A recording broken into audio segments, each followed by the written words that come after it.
Hi, welcome to my slightly late December TBR. It's late because I own an online retail business and this time of year is always super busy, like super busy. Plus then an increase in online sales because of the pandemic. And I can barely keep up as it is right now. And then just to add to the fun, my youngest, who's 6, I'm now homeschooling him again, and we are back in self-isolation for 2 weeks because his best friend tested positive for COVID, and so they sit next to each other at school, which means my son's been in close contact. He has to isolate because he's 6. Apparently, I'm not allowed to leave him at home alone. So I am also self-isolating for the majority of the day until my husband gets home, and then I get some freedom, but I've got nowhere to go because we're in tier 3, you know, and we've only just come out of lockdown properly. And then I apologise for this really bland background and everything looks a little hazy. I don't know why. Yeah, I'm in my office. I cannot get physically anywhere near my reading nook where I usually film because on top of all what I've just said, I decided now was the perfect time of year to do a full, and I mean full, Marie Kondo style clear out of the toy room, conservatory and garage.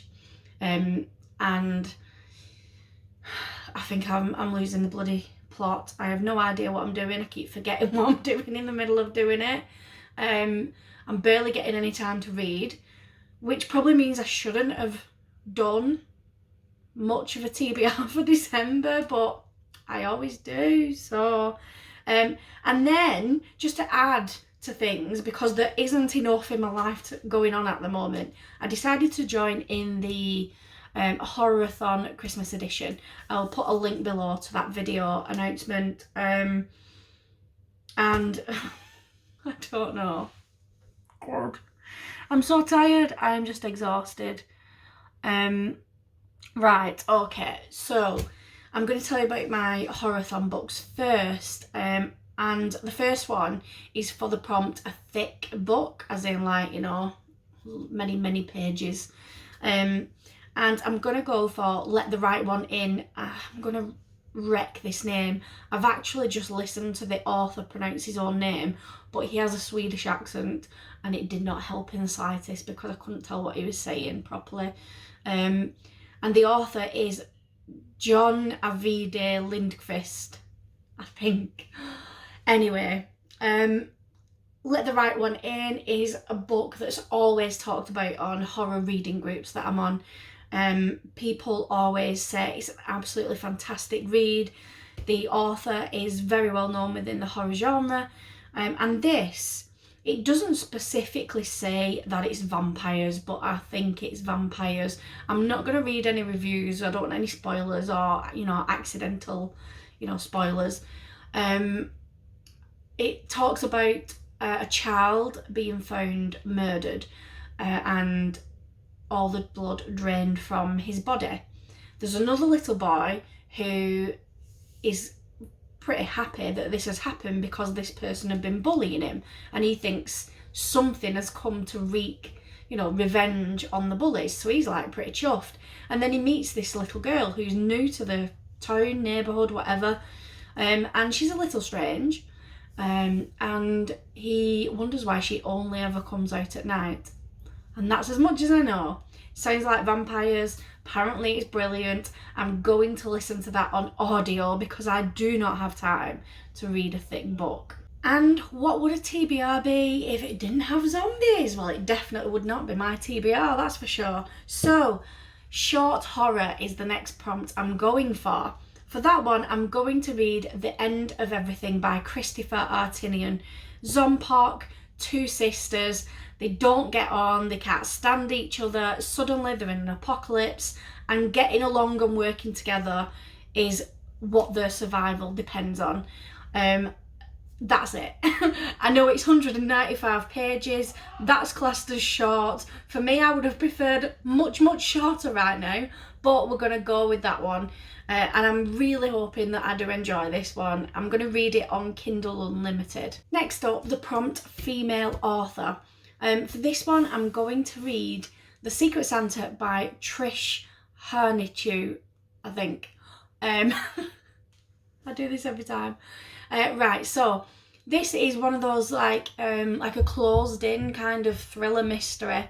There's a husband and wife, and they organise the company Christmas party in an isolated, really remote mansion, because that's exactly what you do. I feel like they were just asking for trouble, really. So they organise it there. They think it's going to be a night to remember, and it definitely is, because as people are opening their Secret Santa gifts, a really sinister gift is opened. On the cover, there's a picture of, hopefully you'll be able to see it here, a picture of blood coming out of a parcel. So to me, that's a body part, maybe. Don't know.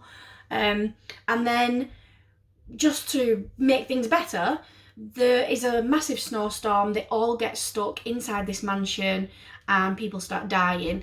Somebody is out to get revenge for something, maybe, but they're definitely out to kill people, and it just becomes a fight for survival. I think this sounds like a really good Christmas thriller, and I'm really looking forward to reading this one. And the group book for this readathon is Nosferatu by Joe Hill. Again, another legend within the horror genre. Nosferatu is about a young girl called Victoria. She has this kind of like supernatural gift for finding missing things, usually like, somebody who's lost a bracelet and she can find the bracelet, etc. And then there's a guy who's got like a liking for children, if we can say, and he is able to pass through to some kind of other supernatural world called Christmasland, and it's not as great as it sounds from what I'm gathering. It's really, really horrifying. Victoria gets picked up by this guy and taken to Christmasland. She ends up being the only child that's ever escaped from there, and she's trying to, forget, move on, get on with her life. However, the guy is, I can't think of his name, but he is not happy. He's like, it's playing on his mind that she's escaped, and he wants to, kind of punish her. The next child that he picks up in the book is Victoria's son years later. And she has to try and, she's got to go back in her mind and try and figure out how she can rescue her son. And it sounds great, it really does. And I'm excited to try my first Joe Hill book. But at just short of 700 pages, this is definitely one I'm going to be listening to and not reading. And then the last prompt is a corny horror, like a comedy horror or a really cheesy one. I've not picked a book for it, if I'm honest, because I feel like I would just be filling a prompt and saying it and then not actually doing it. I would highly doubt that I would get around to a fifth book. So far I've got 2 physical, 2 audio in 7 days. The way things are right now, I will be really amazed if I achieve those, never mind a 5th book. I did have lots of ideas for it, but I've not got the time, to be honest. So I'm going to leave that one. And then for the rest of the month, I have got a few arcs that I need to fit in. So we've got The Chalet by Catherine Cooper. This is a thriller. It's set in like a ski resort in America somewhere. And the years before, 2 tourists went missing, presumed dead. And then in the modern, like the current time, we've got 2 sets of husbands and wives who are kind of like, the husbands work together and they meet up there to have like a networking break kind of thing, where one kisses the other one's backside and tries to convince him to invest in his business. And then things just go horribly wrong. And it ends up that 4 of the people that are in this resort at this time, in the current time, are somehow linked to the missing men and the incident that happened. But we don't know why going into the book. We don't know which 4. There was ski instructors in the first part of the story, like the first chapter it's the guys and there's a ski instructor, and then there's, the resort owner and people like that. So going in, we do not know which 4 are going to be linked and how.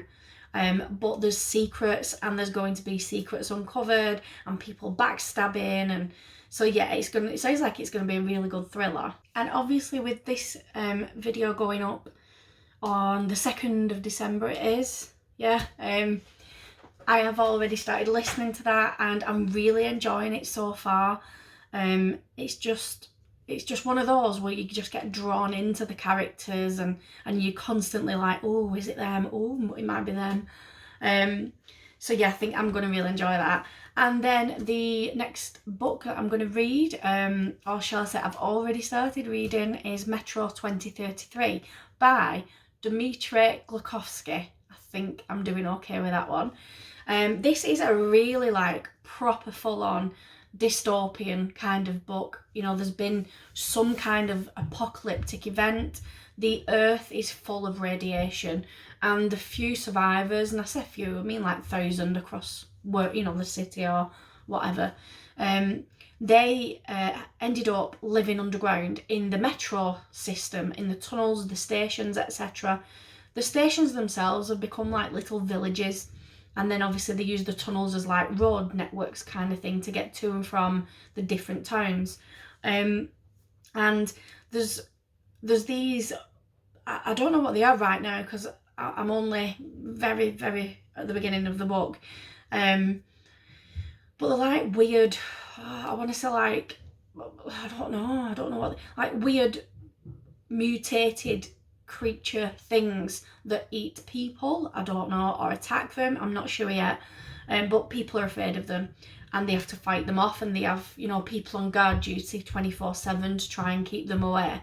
And something happens where our main character, Artyom, I think, he is tasked to go and alert the main station or main like town that something bad is coming and they need to prepare and get help and blah blah blah. And it's like a really dangerous journey. That's all I know. It's legendary within the dystopian groups. I've been desperate to read it for years, and I do own the paperback copy. God, that's probably what I need. The paperback copy. However, I managed 30 pages reading it, and I was really, really struggling already just in those 30 pages.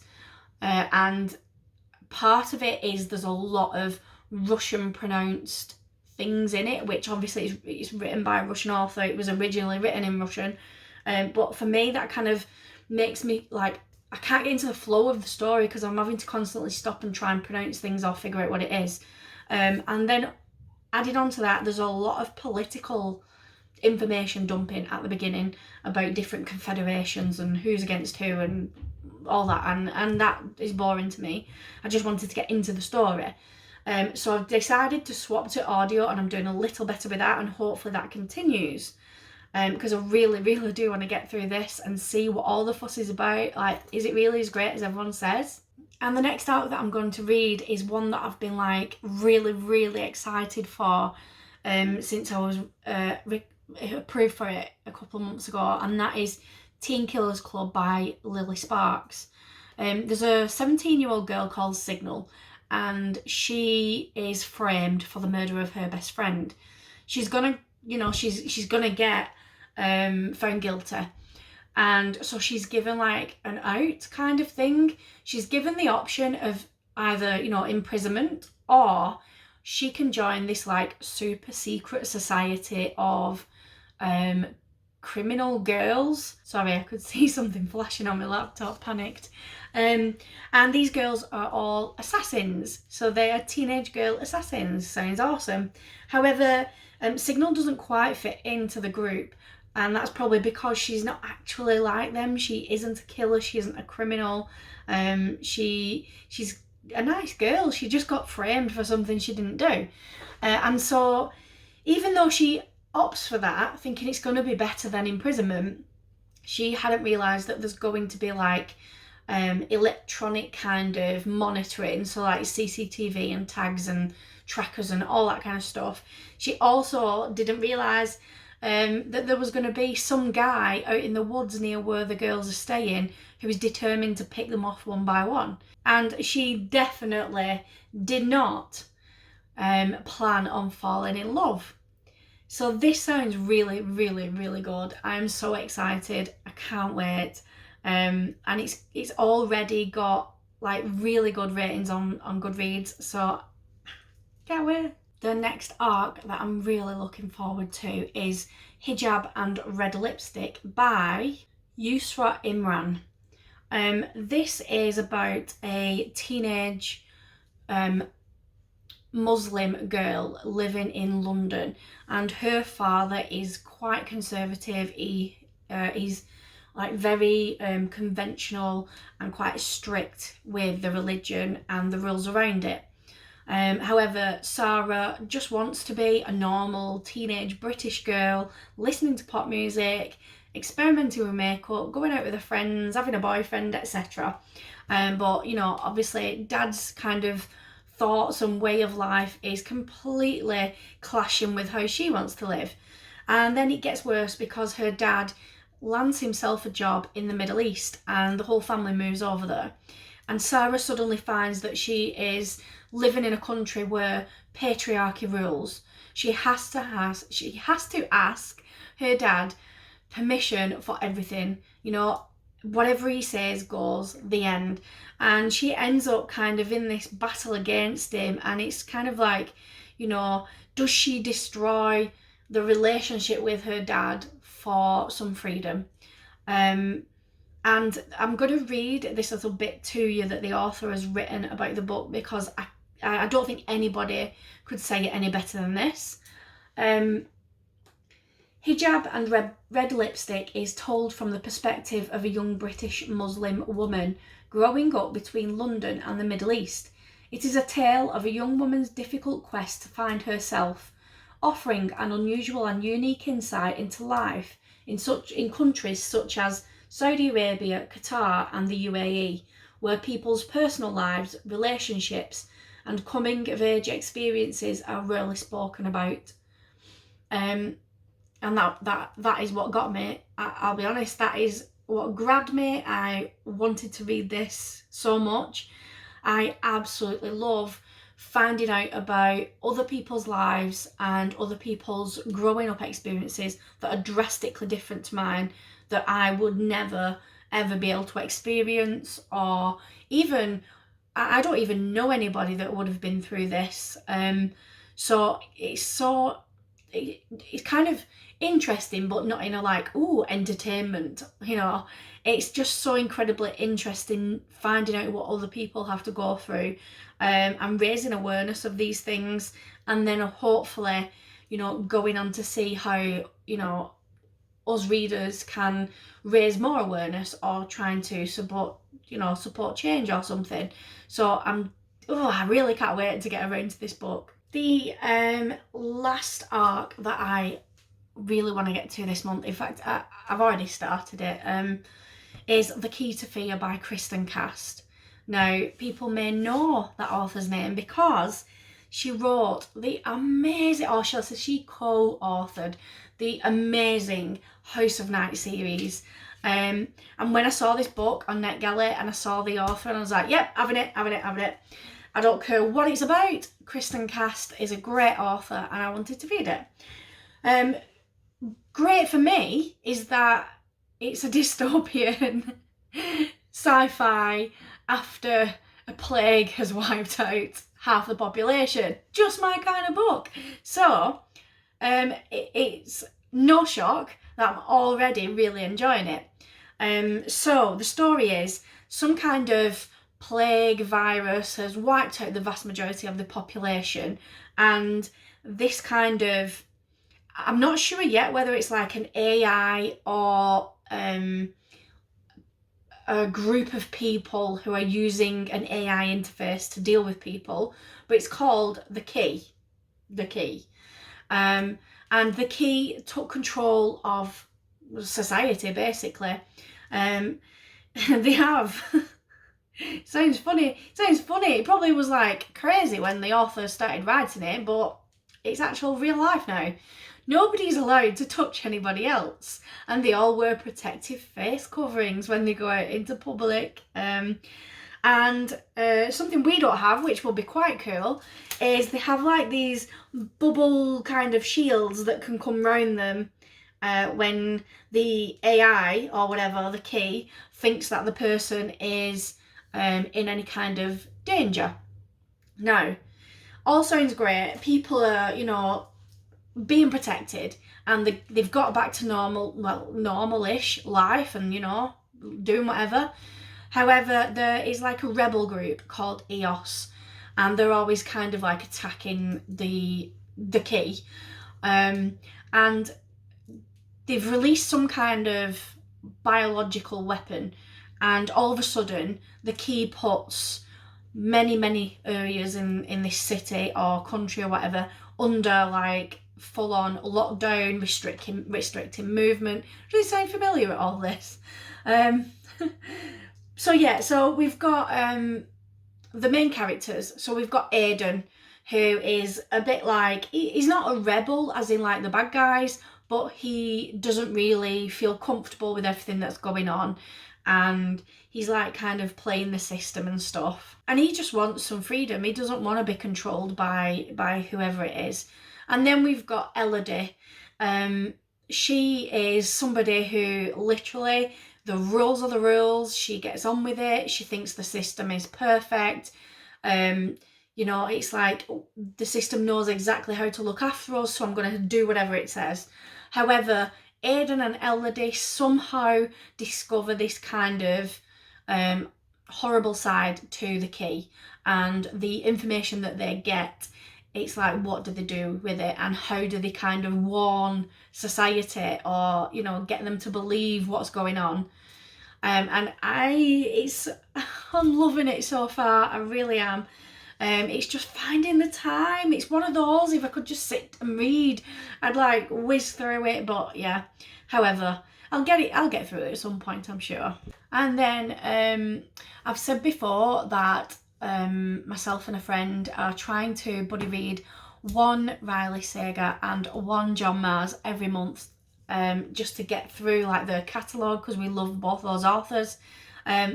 I have no idea if I'm going to get to it this month, and my friend also, she's got a busy month. If we get round to that, I'm sure whatever books we choose are going to be great, because those authors are fantastic. But at this moment in time, neither of us have like set in stone what we're going to do. So yeah, so like I said, I haven't given myself a break, even though I know logically I should do, but it's like there's so many exciting books and I just want to read them. But it's so hard. Life is hard. Adulting is hard. Anyway, thank you for listening to me ramble on for however long this video is. And if you've read any of these books already, even the arcs, let me know what you thought, because I'm really interested in seeing what other people think of these ones I've picked out this month. And I will see you all soon, hopefully, if I can fit it in. Bye.